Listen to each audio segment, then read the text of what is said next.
Hello बच्चों, science study point पे आपका वेलकम है। आई होप कि आप लोग बेहतर होंगे और आप लोग की पढ़ाई बहुत अच्छे से चल रही होगी। बच्चों, आज हम बात करने वाले हैं क्लास 10 के फिजिक्स के विद्युत धारा के चुंबकीय प्रभाव चैप्टर के। बच्चों, इस चैप्टर में जितने भी अति लघुत्तरीय प्रश्न हैं, यानी जितने भी महत्वपूर्ण प्रश्न हैं बच्चों, उसको आज हम डिस्कस करेंगे। यानी पिछले कई सालों में जो बोर्ड के पेपर में लगातार प्रश्न आए हुए हैं बच्चों, यानी इंपॉर्टेंट प्रश्नों की सीरीज को बच्चों आज हम डिस्कस करेंगे। तो आइए शुरुआत करते हैं आज के अपने इंपॉर्टेंट टॉपिक को।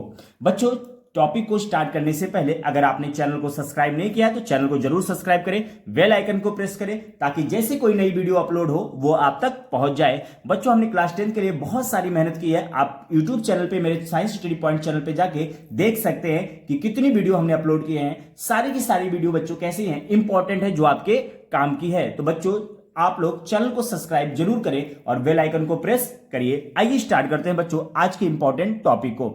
आज का जो हमारा टॉपिक है बच्चों, वो है अति लघुत्तरीय प्रश्न पर आधारित, यानी 2 नंबर 1 नंबर में जो आपके बोर्ड पेपर में पूछे जाते हैं बच्चों, ऐसे प्रश्नों को हम लोग आज डिस्कस करेंगे। तो आइए शुरुआत करते हैं आज के पहले इंपॉर्टेंट प्रश्न को। जो हमारा बच्चों पहला प्रश्न है कि चुंबकीय क्षेत्र में गतिमान आवेशित कण पर, यानी कोई चुंबकीय क्षेत्र है उसमें कोई आवेशित कण है, ठीक है, जो कि क्या कर रहा है, गति कर रहा है। यानी चुंबकीय क्षेत्र में गतिमान आवेशित कणों पर लॉरेंज बल का सूत्र लिखिए। ये बच्चों बहुत इंपॉर्टेंट है, आपके बोर्ड पेपर में पूछे जाने की संभावना है। अगर आप 2023 यूपी बोर्ड की परीक्षा देने जा रहे हैं क्लास 10 की, तो आप इन वीडियो को मिस मत करिएगा।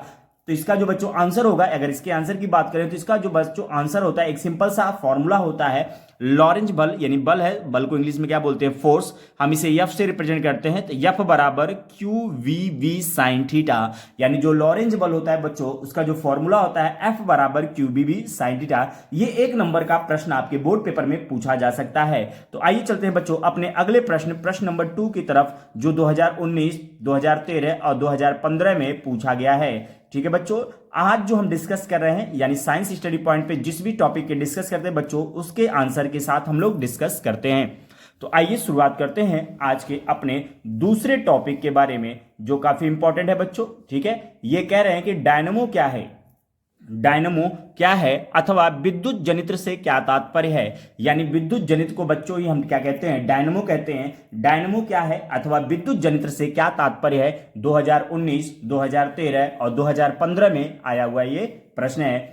तो आइए बात करते हैं, इसके आंसर की बात करें तो देखिए लिखा हुआ है कि वह यंत्र जो यांत्रिक ऊर्जा को विद्युत ऊर्जा में बदलता है, यानी वह यंत्र जो यांत्रिक ऊर्जा को विद्युत ऊर्जा में बदलता है, विद्युत जनित्र या डायनमो कहलाता है। यानी एक ऐसी मशीनरी जो ये मैकेनिकल एनर्जी यानी यांत्रिक ऊर्जा को इलेक्ट्रिक एनर्जी में यानी विद्युत ऊर्जा में कन्वर्ट कर दे, वो विद्युत जनित्र या डायनमो कहलाता है। ठीक है बच्चों, ध्यान रखिएगा, ये सब इंपॉर्टेंट प्रश्न है जो आपके बोर्ड पेपर में पूछे जा सकते हैं। तो आइए चलते हैं बच्चों अपने तीसरे प्रश्न की तरफ, जो काफी इंपॉर्टेंट है कि विद्युत मोटर तथा विद्युत जनित्र में क्या अंतर है। 2014, 2017 आपके बोर्ड पेपर में पूछे गए प्रश्न हैं बच्चों। यानी विद्युत मोटर तथा विद्युत जनित्र में क्या अंतर है, 2014, 2017 आपके बोर्ड पेपर में पूछे गए प्रश्न है। तो चलिए बच्चों इसके आंसर की तरफ चलते हैं। इसका जो आंसर है बहुत ईजी है, आपको याद रखना है कि इस तरह के बोर्ड के पेपर में पूछे जाते हैं प्रश्न। देखिए, विद्युत जनित्र, अभी आपने ऊपर देखा था, विद्युत जनित्र यांत्रिक ऊर्जा को विद्युत ऊर्जा में परिवर्तित करता है। यानी जो विद्युत जनित्र होता है वो क्या करता है, यांत्रिक ऊर्जा को विद्युत ऊर्जा में परिवर्तित करता है। इसका उल्टा कर दीजिए तो मोटर का आंसर हो जाएगा, तथा विद्युत मोटर विद्युत ऊर्जा को यांत्रिक ऊर्जा में परिवर्तित करता है। यानी जो विद्युत जनित्र बच्चों किस ऊर्जा को, यांत्रिक ऊर्जा को विद्युत ऊर्जा में परिवर्तित करेगा, जबकि विद्युत मोटर क्या करेगा, विद्युत ऊर्जा को यांत्रिक ऊर्जा में परिवर्तित कर देता है। ये 2014 और 2017 में आया हुआ ये प्रश्न है बच्चों। आइए चलते हैं अपने चौथे प्रश्न की तरफ, जो काफी इंपॉर्टेंट प्रश्न है। ठीक है, ये पूछ रहे हैं कि चुंबकीय क्षेत्र की तीव्रता की परिभाषा दीजिए। चुंबकीय क्षेत्र की तीव्रता की परिभाषा दीजिए, ये बच्चों प्रश्न पूछा जा रहा है। ये काफी इंपॉर्टेंट प्रश्न है जो आपके बोर्ड पेपर में पूछे जाने की संभावना है। तो आइए चलते हैं इसके आंसर की तरफ। चुंबकीय क्षेत्र की तीव्रता की परिभाषा जो बच्चों, अगर इसके आंसर की बात करें तो देखिए, चुंबकीय क्षेत्र में किसी बिंदु पर चुंबकीय क्षेत्र की तीव्रता, यानी कोई चुंबकीय क्षेत्र है, यानी चुंबकीय क्षेत्र में किसी बिंदु पर चुंबकीय क्षेत्र की तीव्रता उस बल से व्यक्त होती है जो उस बिंदु पर चुंबकीय क्षेत्र के लंबवत स्थित इकाई लंबाई के तार में इकाई प्रबलता की धारा प्रवाहित करने पर तार पर कार्य करता है। फिर से सुनिएगा कि चुंबकीय क्षेत्र में किसी बिंदु पर चुंबकीय क्षेत्र की तीव्रता उस बल से व्यक्त होती है जो उस बिंदु पर चुंबकीय क्षेत्र के लंबवत स्थित इकाई लंबाई के तार में इकाई प्रबलता की धारा प्रवाहित करने पर तार पर कार्य करता है। ठीक है बच्चों, ये चुंबकीय क्षेत्र की तीव्रता की परिभाषा थी। ये हमारा चौथा प्रश्न था। आइए चलते हैं अपने पांचवें प्रश्न की तरफ।